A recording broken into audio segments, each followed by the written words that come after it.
माझे आणि श्री विष्णू यांचे तेज परत यावे यासाठी दक्ष आणि सनक यांनी भगवतीची आराधना केली।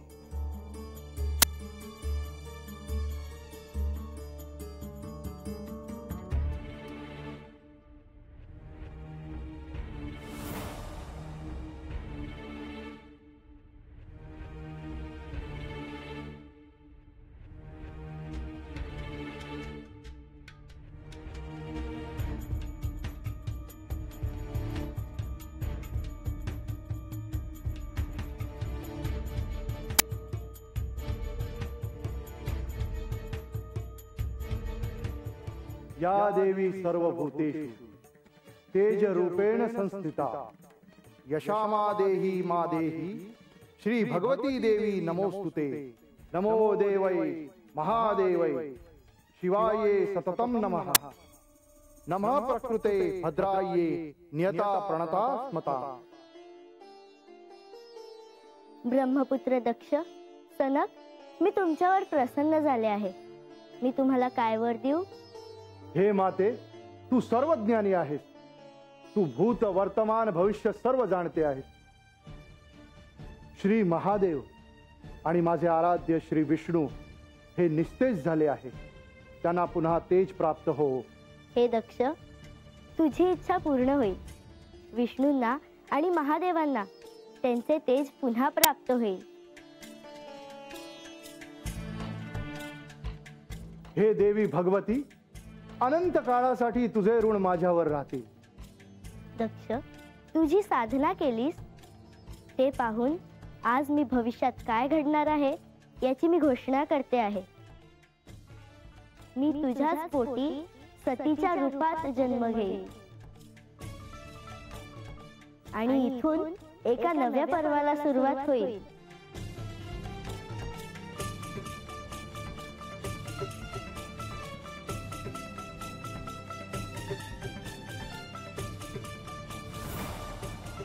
देवी भगवती माझ्या पोटी जन्म घेणार? पण मग भगवती देवींनी त्यांची प्रार्थना ऐकली का? होय, त्यांची साधना फलश्रुत झाली।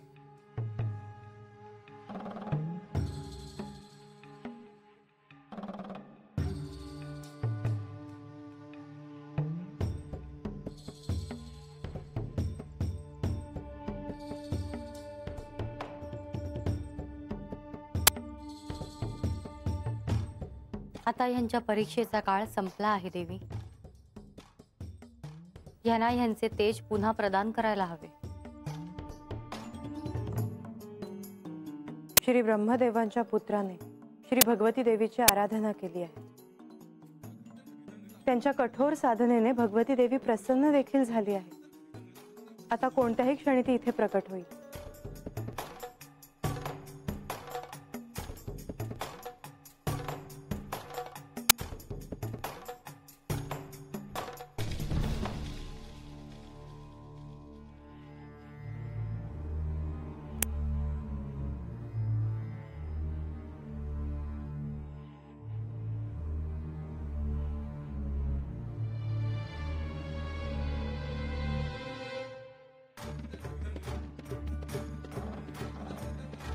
हे प्रभू, आमच्याकडून तुमची इतकी कठोर परीक्षा घेतली गेली याबद्दल क्षमा असावी।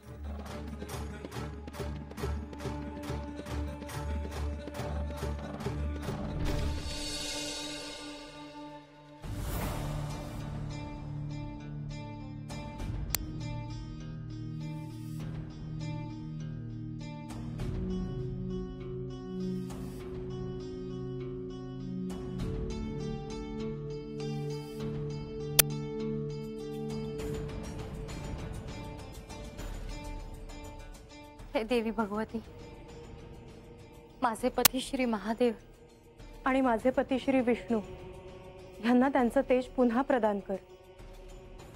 आणि भविष्यात कधीही श्री महादेव आणि श्री विष्णू यांचे तेज नाहीसे होऊ नये असा आशीर्वाद दे। हे पार्वती, हे लक्ष्मी, तुम्ही देखील माझेच प्रतिरूप आहात।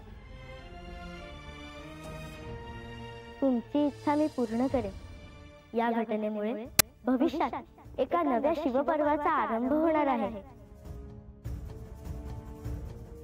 यानंतर शिव आणि विष्णू हे तुम्हाला अनंत काळासाठी समान स्थान देतील।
क्षमा असावी स्वामी।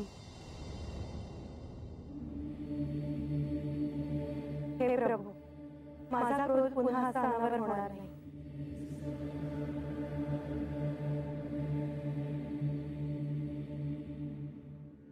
या घटनेमुळे देवी भगवतीचे स्वरूप सर्वांना कळले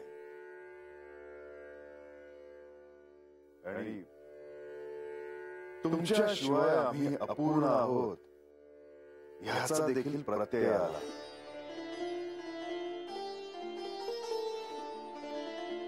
पुरुषांच्या सोबत स्त्री शक्ती रूपाने असे आणि तोच कुटुंब व्यवस्थेचा पाया ठरेल।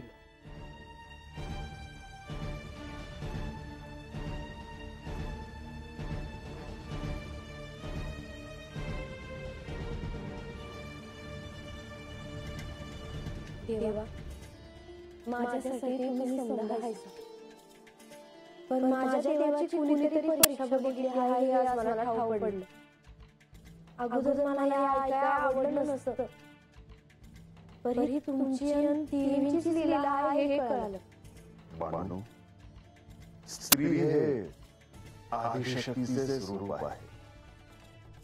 भविष्यात देखील मनुष्याकडून आणि देवांकडून स्त्रीचा आदर राखला जावा, तिला मानाचे स्थान मिळावे, हाच ह्या लीलेचा अर्थ असावा। देवा, तुम्ही सांगितलेलं माझ्या ध्यानातून कधी जाईल असं मला नाही वाटत।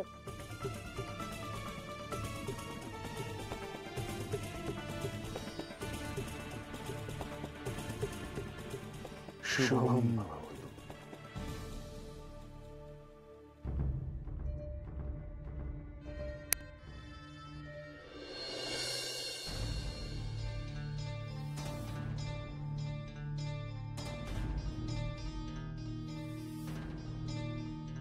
मला सतीसनी जर का ठाऊक पडलं मी देवांचं सांगावं घेऊन आलोय आणि त्यासनी जर का राग आला तर माझं काही खरं नाही बाबा।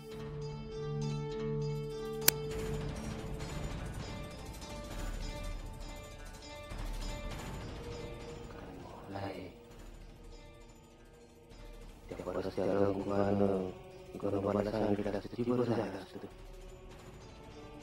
कोण आहे तिकडे?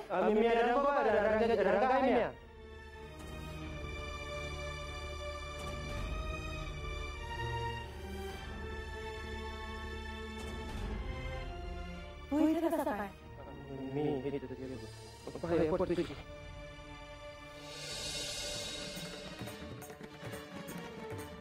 आम्ही रानात राहणारी साधे माणसं जे हातलं गडावचं नियम आम्हाला काही ठाव नाही, पण काय देवांचा सांगावा द्यायचा होता म्हणून आलो होतो। ह्यांचा सांगावा? वैजी देव मला म्हणलं का गडावर जा आणि सांगावं ती त्यांचं काम झालं का लागू येते गडावची, म्हणून तुम्हाला सांगावा द्यायचा होता म्हणून आलो बेगी। बर, असो, तू रंगा हो ना? वय तू असा घाबरलेला का दिसतोय?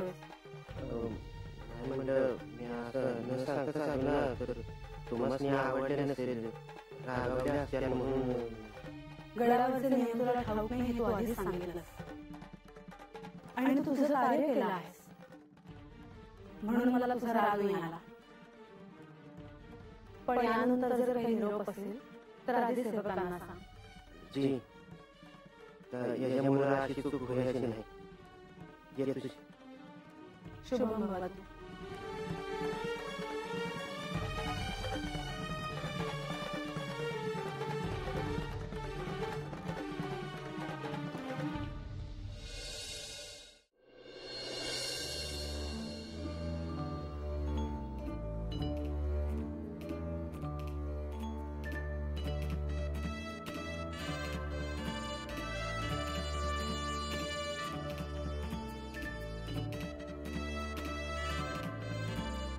बानूच्या आत्मज्ञानाच्या दृष्टीने जणू एका नव्या प्रवासालाच आरंभ झाला आहे. परंतु केवळ इतकंच करून हे पूर्णत्वाला जाणार नाही हे देखील सत्यच आहे. आणि त्यासाठी बानूने देखील स्वतः प्रयत्न करणं अत्यंत आवश्यक आहे.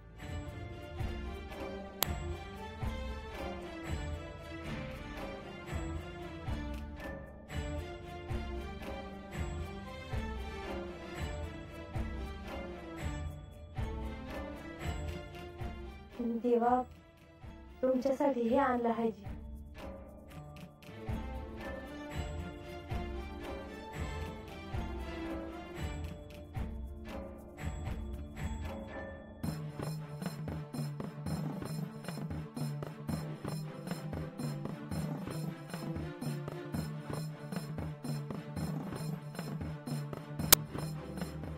बानू मला अचानक ते चंदनपुरीतील दिवस आठवले. सकाळी तू अशीच तुझ्या हाताने मला न्याहारी करून द्यायची. वय अहो पर तेव्हा मला ठावच नव्हतं का खंडूगौडा म्हणजे तुम्हीच हायसा. बानू माझ्याशी विवाह व्हावा म्हणून तू काय नाही केलंस.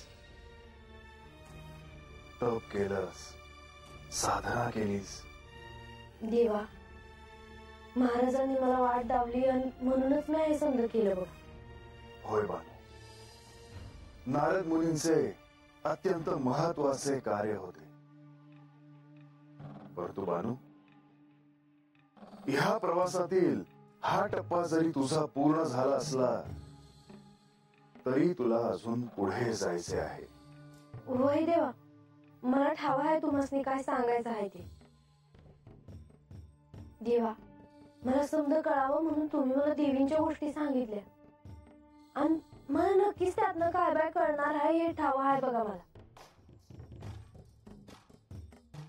परंतु बानू केवळ एवढ्यावरच नाही भागणार.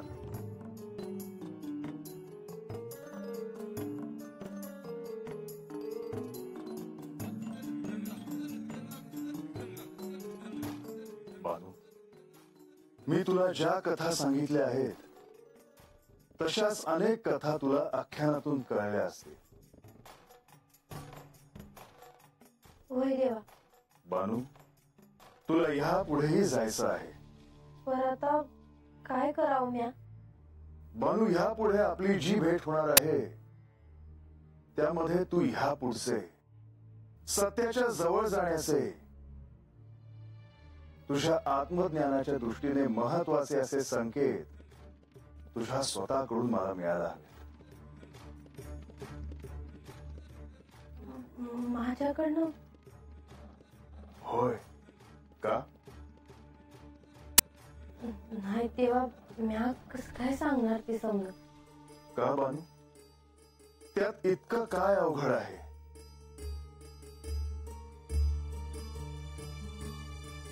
नाही तसं नाही देवा. पर कसं बानू ते कसं हे मला ठाऊक नाही. पंधरवड्यातून केवळ दोनदा आपली भेट होणार हे ठाऊक असून देखील केवळ आणि केवळ तुला सहाय्य व्हावे यासाठी मी इथे अधिक काळ थांबलो. सत्य काय आहे हे शोधण्यासाठी तुझी विचारचक्र सुरू व्हावी. आणि बानू, आता सत्य काय आहे हे शोधण्यासाठी तुला स्वतःलाच प्रवास सुरू करायचा आहे. आत्मज्ञानाच्या दृष्टीने तुलाच मार्गक्रमण करायचे आहे. म्हणून तुला काय कळलं आहे, तुला ह्यापुढे काय कळणार आहे, सत्य काय आहे हे कळण्यासाठी तुला कशाने सहाय्य होणार आहे, ह्यापैकी जर काहीही असल्यास बानू, आता मला तुझ्याकडून ते कळायला हवं. देवा, अहो ते करण्यासाठी तरी मी काय करावं हे तरी सांगा. बानू, आता ते तुला स्वतःला शोधायचे आहे. कारण जर सर्व काही मीच सांगितले तर तू स्वतः त्यासाठी प्रयत्न नाही करणार. अहो तसं नाही जी, मी करण. तसं झालं तर उत्तमच आहे. नाहीतर काय देवा? नाहीतर काय ह्या क्षणी मला नाही सांगता येणार. पण इतकं मात्र निश्चित आहे की तुझ्या स्वतःकडून विचारणा झाल्याशिवाय पुढे काय गोष्टी घडणार आहेत हे कळण्यास तुला सहज सहाय्य होणार नाही.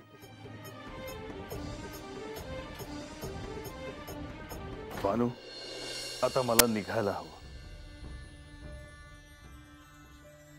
देवा,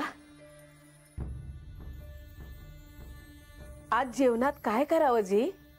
नाही म्हणजे तशी तयारी कराया. हा, नाही, आता त्याची काहीच आवश्यकता नाही. मला निघायचे आता. मला गडावर जाणे अत्यंत आवश्यक आहे. म्हणजे देवा, तुम्ही खरंच निघाला आहे ती? होय.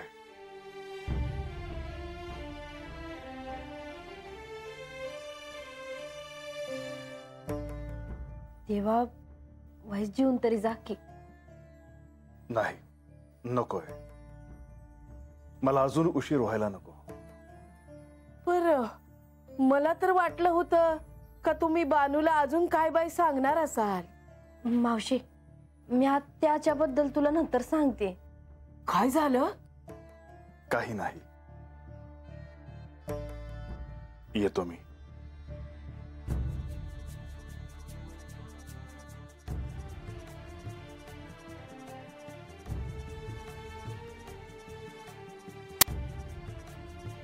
शुभम भवतु. बानू, मी तुला जे काही सांगितलं आहे ते ध्यानात ठेव. भाईजी, शुभम भवतु.